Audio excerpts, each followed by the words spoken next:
Assalamualaikum and a very good afternoon to Madam Hazlin and my other friends that are watching this video. Today I will be the representative of my group to do the opening of this assignment. So our assignment title is Student Transport to School. Firstly, before anything, I would like to introduce myself and my other group mates. So for the first one is Dinesh Raj, F1021, Muhammad Fadil F1001, Muhammad Akimi F1011, and Muhammad Anik Irfan F1009, and myself Ahmad Hafi F1016. So that is our group mate for this presentation. So let's have a look at the slide 3. So for slide 3, we have a different type of graph and charts. Different type of graph and charts means it have a different purpose and function. The function and purpose is based on your data that you got for your assignment.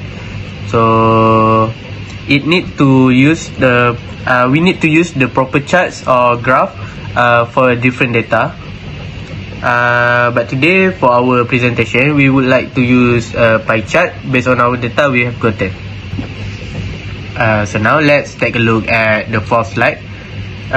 This is the pie chart that we are gonna using today. So as you can see, a pie chart is a graphical representation that display data as sectors of a circle. As its name is pie, so it basically look like pie. It has its own proposition as a whole. Yes, it is also useful for visualizing percentage and making comparison. So that's why based on our data that we have gotten, we decide to use this chart to make our presentation today. So next, I will pass this mic to my friend for the next slide. Thank you. Assalamualaikum warahmatullahi wabarakatuh.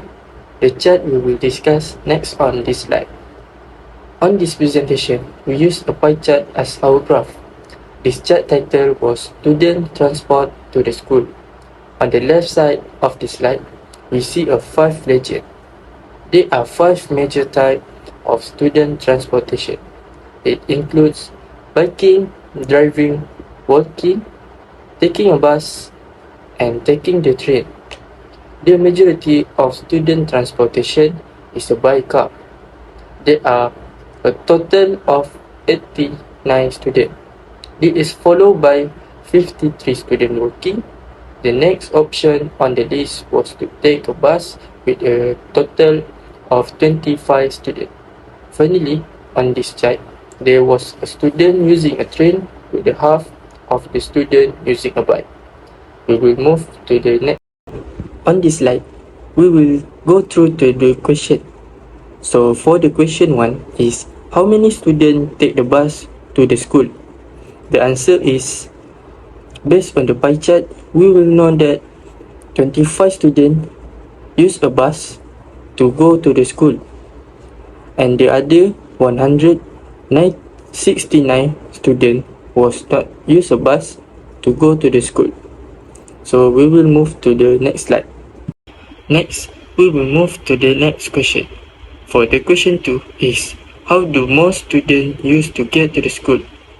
The question instructs us to determine the number of modes of transportation that students utilize the most. From the pie chart, we will see that the most students used to get to the school is by using a car. A total of students that using a car was 89 students. So that's for the answer for question 2. We will move to the next slide. Alright, for the next one, the question is number 3. How many students walk to school?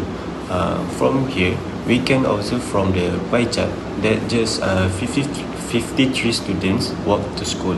From here, we can reason logically about why students prefer walking over other modes of transportation. So we also take a look at the bar graph, which is demonstrate that the student is just walking as their second most popular mode of transportation due to time and money saving. Most schools are located close to residential areas. The second reason is that they might not have their own transportation or family issues of their own. Alright, for the next one, for the fourth question is how many students take a car then ride a bike? From here, we need to see the two numbers, which are the numbers of car as much as 89 and the number of bike is 18. We need to subtract 89 from 18 and we will get 71 students take a car then ride a bike. From the bar graph, we can see from bike to car is going up dramatically. So that is the explanation for question number 4. Assalamualaikum. My name is Muhammad Fadil and my metric number is 23DM31F1001. As you can see from the pie chart and bar graph created by our group, we can determine each student mode of transportation. On the fifth question, the question sounded like this: how many students travels by bus or train? According to the data, the bus transport 25 students while the train only transport 9. In my opinion, there are only 2 buses conveying 25 students to school and it takes only 1 train trip to transport all 9 students who use the train. And the total of 2 modes of transportation, bus and train, which is 25 plus 9, is a total of 34 students. The following question is frequently asked: why do students generally use car to get to school? My first point is transporting belonging. Students often have to carry books, sport equipment, musical instruments and other items. Cars provide a convenient way to transport this item. Next is weather condition. Adverse weather condition can make walking or cycling to school uncomfortable or unsafe. Using a car can protect students from extreme heat, cold, rain or snow. Last but not least, time efficiency. Cars can be faster than public transportation, especially in areas with limited or inefficient public transit system. Students can save time by driving directly to school, which can be crucial in the morning when the time is limited. The final question. The principal of the school collected this data because she was concerned at the amount of car traffic around the school in the morning. How could she use the data if you were principal? What would you do?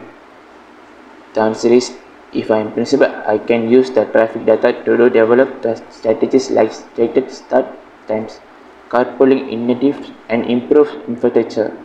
As a principal, I had prioritized safety and sustainability to reduce morning traffic congestion.